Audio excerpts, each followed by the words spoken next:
día de hoy hablaremos sobre el ensayo El abismo de la formalidad entre la indiferencia estatal y la autoconstrucción por necesidad, específicamente sobre la construcción informal de viviendas en el Perú. En el Perú, las viviendas han sufrido diversos y cuantiosos cambios, pasando así de una arquitectura colonial a una construcción moderna diferenciada por los periodos y poblaciones que la habitaron. Por ejemplo, tenemos el periodo prehispánico, en el cual inicialmente se usaron materiales como, por ejemplo, madera, barro y piedras para crear chozas simples. Pasamos a un periodo colonial, en donde se introdujo la quincha y el adobe para las paredes y techos de tejas. Tenemos el siglo XX y el auge inmobiliario, en el cual se da una expansión de la vivienda social y conjuntos habitacionales impulsada por políticas gubernamentales, marcando así el inicio de una construcción con materiales más resistentes, como por ejemplo tenemos el cemento y el ladrillo. Finalmente tenemos la vivienda moderna, en la cual tenemos en la actualidad. Las construcciones actuales se caracterizan por ser de concreto, hierro y vidrio, configurando así estructuras de varios niveles y edificios integrados con servicios modernos. Las técnicas constructivas han pasado a una integración total con el contexto local a utilizar materiales industrializados para mejorar la resistencia y la altura de las edificaciones. Entonces, si ya vivimos en construcciones modernas, cabe preguntar, ¿todas las construcciones son hechas con la formalidad que se amerita? No. ¿Por qué? Porque la formalidad en una construcción implica muchos criterios que van más allá de los buenos materiales.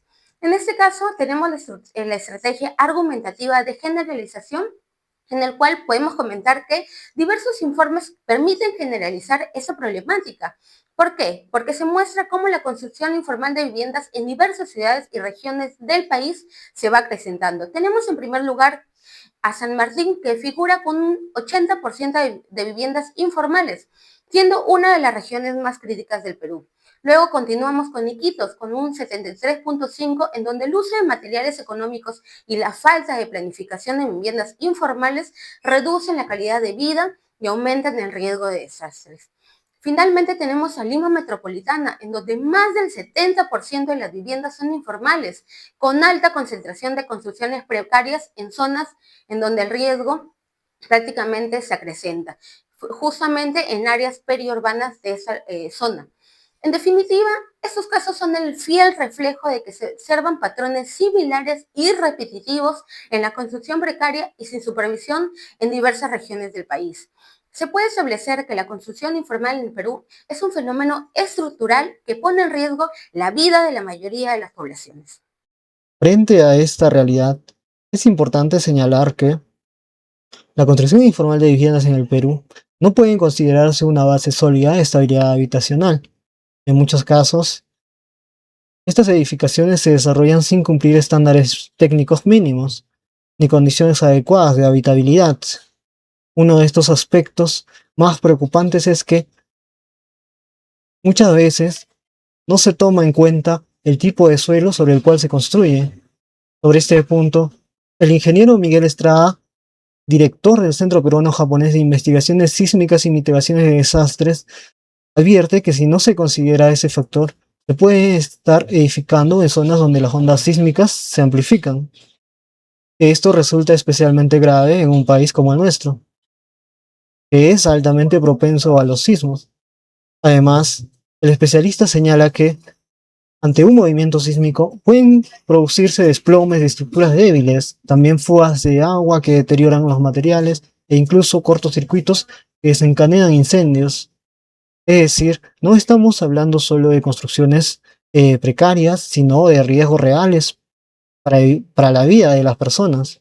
Por ello, la vivienda informal no debe entenderse como una solución sostenible, sino como el reflejo de profundas deficiencias en las políticas públicas de vivienda.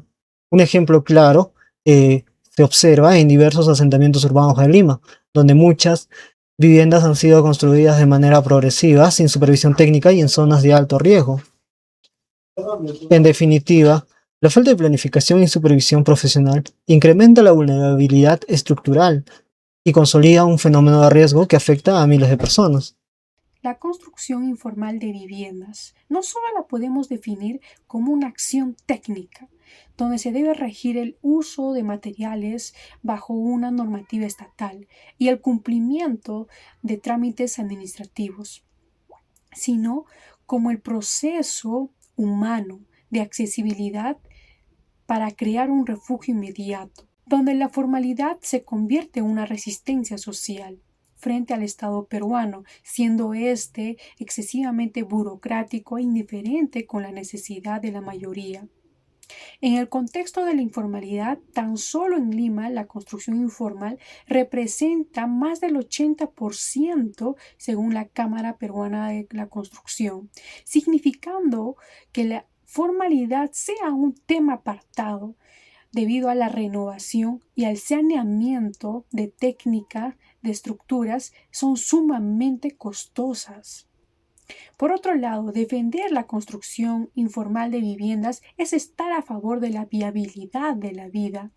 La formalidad en el Perú genera una gran barrera del costo real, agrupando los sueldos de ingenieros, los gastos de licencias estatales, municipales, mano de obra, los materiales de alto costo, que un sueldo mínimo no llega a cubrir, y también mencionar los ingresos mensuales de trabajadores independientes que son mínimos. Y a esto se le suma la exigencia de la inmediatez de la inversión para poder generar. Por otro lado, limitar la construcción de viviendas a la formalidad es ignorar la realidad de la situación económica y el derecho de vivienda a millones de peruanos, cuando éste debe ser creado por el esfuerzo acumulado, no por créditos bancarios inalcanzables, que en un futuro probable se conviertan en pérdidas, fracasos, desastres económicos para algunas familias peruanas. Respecto a la contraargumentación, distintos enfoques nos indican que la construcción informal en el Perú representa una medida social inmediata y legítima ante la inoperancia e indiferencia del Estado a esta problemática de carencia de viviendas para poblaciones de bajos recursos. Sin embargo, este planteamiento también resulta profundamente problemático debido a que se subestima en muchos casos la zona telúrica que representa nuestro país, en el cual los sismos y, díganse, los terremotos podrían ocasionar en estas viviendas autoconstruidas sin supervisión problemas de daños hacia las personas y obviamente también los daños materiales. ¿Por qué se ocurre este punto? Debido a los costos de los trámites, al costo de los materiales de buena calidad, a una supervisión que debe ser con un ingeniero colegiado, ¿no? Tenemos investigaciones recientes, por ejemplo, en Villa María del Triunfo, que muestran que alrededor del 70% de las viviendas autoconstruidas carecen de sistemas estructurales adecuados.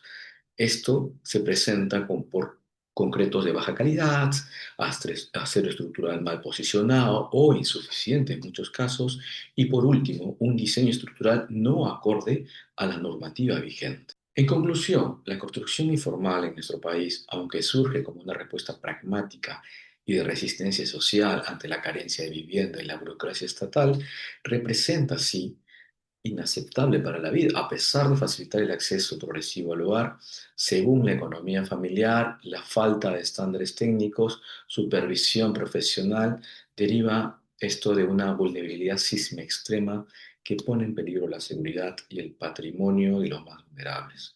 Por ello, resulta imperativo transitar hacia los modelos de vivienda formal y planificada que puedan garantizar la seguridad estructural como un derecho universal, superando la precariedad actual mediante políticas públicas eficientes y accesibles.